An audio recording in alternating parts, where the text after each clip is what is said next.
авторы Пернехан Асқаров, оқыған Анар Марсына.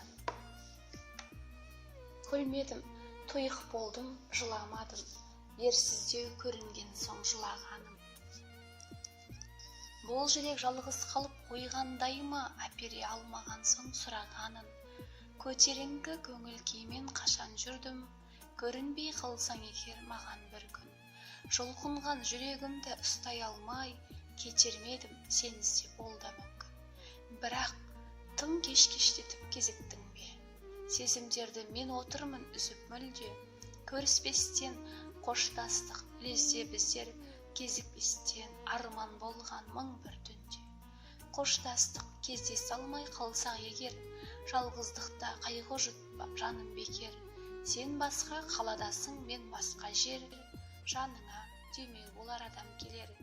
Қош жаным, бақыт берсін саған тәңір, сүйкімді сыр келбетің жадымда жүр. Басқа жерде болсам да өзіңді аңсап, жүрек құрғыр сағынып бара жатыр. Айтушы едің, анамның алғысын ал, жазық детті, жалған өмір жалған мынау.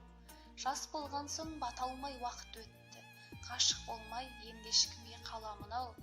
Айырылғандай бар өмірдің ғажабынан, сенсіз өмір сүруді қашан ұғам. Сүйгенінен айырылған мендей жанды, құтқара алмас жалғандықтың азабынан.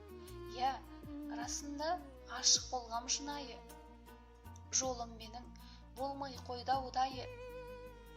Бақытымды қолымнан ұшырып алып, амалсыздан жүрегенді шыдайды.